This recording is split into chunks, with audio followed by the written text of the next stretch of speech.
उसी मजलिस के अंदर कि एक असाफ नाम का एक बड़ा रईसजादा आया। ये शराब के अंदर मस्त था। इसने शराब की हालत के अंदर नाइला को पकड़ा और इन दोनों ने मिलकर के कहा कि काबा के सामने हरम पाक के अंदर उन दोनों ने मुंह काला कर दिया, ये जिना कर दिया।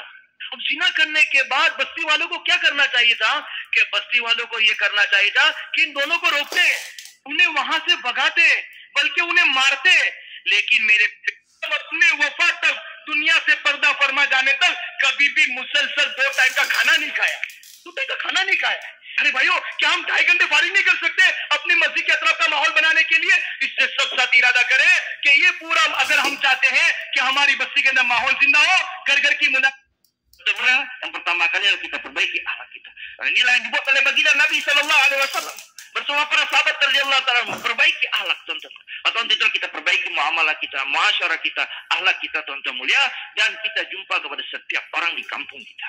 मेरे प्यारे भाइयों, हमें अपने अखलाक अच्छे करने हैं। देखो, मैं आपको एक वाक्य सुनाता हूँ। अब्दुल्लाह बिन उबई, ये रईसुल मुनाफिक था, मुनाफिकों का सरदार था। जब उसका इंतकाल हुआ है तो उनका बेटा अब्दुल्ला अल्लाह के रसूल की खिदमत में गया और जाकर के कहा, मेरे अब्बा का इंतकाल हो गया है, आप अपना कुर्ता मुबारक दे दी। Allah. Tahu kan, seorang anak itu kalau begitu dekatnya kepada orang tua, begitu manja, diambil sana, diambil sini, tinggal pak, sambil tunjuk sana, tunjuk sini.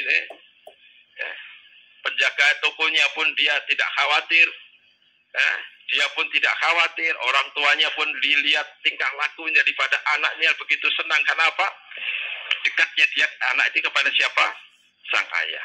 Maka begitu juga hadirin, kalau kita ini ta'alluq kita kepada Allah SWT kuat, maka Bapak Saudara sekalian, maka Allah SWT akan tolong daripada aktivitas kita. Maka setiap saat, setiap aktivitas, kalau bisa kita minta tolong kepada Allah SWT. Dahulu kalau kita ini belajar di awal-awal, keluar 3 hari dengan guru-guru kita dari India, dari Pakistan dulu, katanya kalau kamu punya apa saja kamu minta kepada Allah. Saya masih ingat mau izin beli sabun, katanya kamu sholat dulu minta kepada Allah.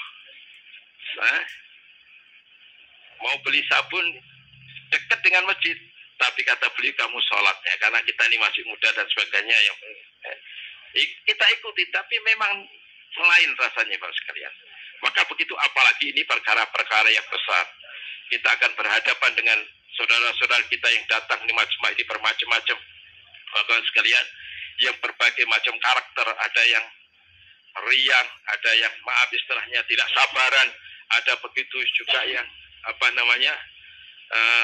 ya begitulah sifatnya dengan berbagai macam karakter. Maka untuk itulah Bapak sekalian, kita minta tolong kepada Allah SWT, senantiasa kita tawajjuh pada Allah SWT setiap daripada kerja kita, insya Allah sekalian. Maka jaga, kemudian kita juga jaga daripada amal kita, salat kita dan sebagainya, kita perhatikan sekalian. Begitu juga kita bawa sifat-sifat daripada salat dalam setiap daripada keadaan, bahwa kita dilihat oleh Allah, setiap kita diperhatikan oleh Allah SWT, maka kita bawa.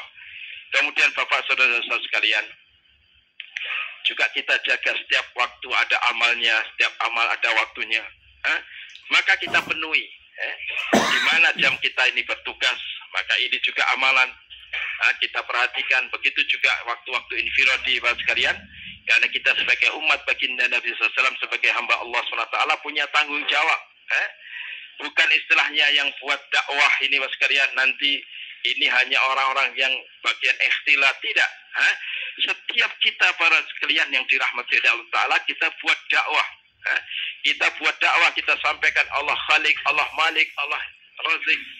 Terus kita sampaikan, kita dengungkan, sehingga hati kita ini betul-betul ada rasa ta'alluq kita kepada Allah SWT, mengagungkan Allah, ada merasakan daripada kita merasa dilihat oleh Allah SWT dalam setiap saat dan keadaan. Insyaallah sekalian, maka kita hidupkan suasana, kita dengarkan Ghazali dan sebagainya, walaupun kita ini sebagaimana saudara-saudara kita Pakistan, Masya Allah, setiap mereka walaupun berdua sekalian, itu mereka juga buat daripada mudzakarah tentang dakwah. Kenapa?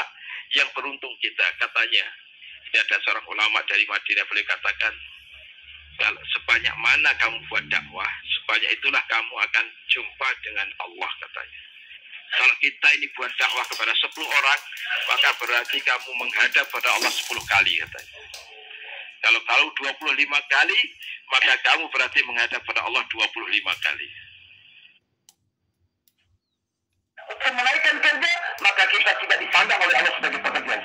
Itu tuan-tuan yang Allah SWT jadikan kerja sebagai pekerjaan yang sesungguhnya, yaitu meletakkan diri di depan dan siap mengorbankan apa saja demi kerja. काम जो हमको दिया है अल्लाह रब्बुल इज्जत ने बहुत आसान काम है ये, हमने इसको ना करके मुश्किल बना दिया है.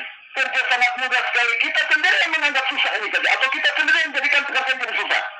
Tuhan ini jadi musyrik. Gimana kerjaan ini mudah atau susah? Mudah.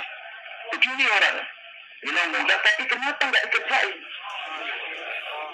Pak Sanjo, pahami baik-baik perkara ini Tuhan. काम मेरा है, मेरी दुनिया, मेरी आखिरत का मसला इसके अंदर छुपा हुआ है. Ini kerja saya, semua masalah kebutuhan hidup saya dunia dan akhirat ada di dalam kerja ini, tertutup dalam kerja ini. अल्लाह रब्बुल इज्जत का वादा है इसमें कि अल्लाह रब्बुल इज्जत जो है दुनिया के सारे मसाइल को हल करके